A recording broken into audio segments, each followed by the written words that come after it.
Hi dear friends, ഇന്ന് നമ്മളൊരു sweet potato ആണ് ബോയിൽ ചെയ്യാൻ പോകുന്നത്. ധാരാളം ഹെൽത്ത് ബെനിഫിറ്റ്സ് ഇതിനുണ്ട്. ഇതെങ്ങനെ ഉണ്ടാക്കുന്നത് നോക്കാം. അപ്പോൾ ആദ്യമായിട്ട് നമ്മൾ സ്വീറ്റ് പൊട്ടറ്റോ ഇങ്ങനെ 1-2 പീസസ് ആയിട്ട് കട്ട് ചെയ്യുക. വേഗത്തിൽ വെന്ത് വരാൻ വേണ്ടിയിട്ടാണ് നമ്മളിങ്ങനെ ചെയ്യുന്നത്. അപ്പോൾ മുഴുവനായിട്ട് ഇട്ട് കഴിഞ്ഞാൽ അത് വേവാൻ കുറച്ച് ടൈം എടുക്കും. എന്നിട്ട് ഈ കുക്കറിൽ ഇതുപോലെ നമ്മൾ ആ സ്വീറ്റ് പൊട്ടറ്റോ കട്ട് ചെയ്ത് വെച്ചിരിക്കുന്ന സ്വീറ്റ് പൊട്ടറ്റോ ഇതിലേക്ക് ഇടുക. ആവശ്യത്തിന് വെള്ളം നമ്മളിതിലേക്ക് ചേർത്ത് കൊടുക്കുക.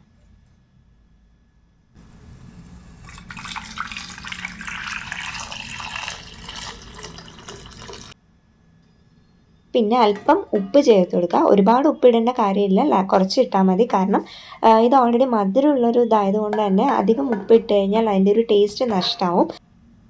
വളരെ കുറച്ച് മാത്രം നമ്മൾ അതിലേക്ക് ഉപ്പ് ആഡ് ചെയ്ത് കൊടുക്കുക. എന്നിട്ട് ഇതുപോലെ 1-2 വിസിൽ വരുന്നത് വരെ വെയിറ്റ് ചെയ്യുക. അതിനുശേഷം ഇത് തുറന്നിട്ട് നമ്മൾ ജസ്റ്റ് ഒരു കത്തി കൊണ്ട് ഇത് കുത്തി നോക്കുക. അപ്പം അത് നല്ല രീതിയിൽ ഉള്ളിലോട്ട് പോകുന്നുണ്ടെങ്കിൽ അത് വെന്ത് കഴിഞ്ഞെന്നുള്ളത് നമുക്ക് എളുപ്പത്തിൽ മനസ്സിലാക്കാം. എന്നിട്ട് ഇതിൻ്റെ തൊലി കളഞ്ഞിട്ട് നമുക്ക് ചൂടോടെ തന്നെ ഇത് ഉപയോഗിക്കാനായിട്ട് പറ്റും. സോ എല്ലാവരും ഇത് ട്രൈ ചെയ്ത് നോക്കുക.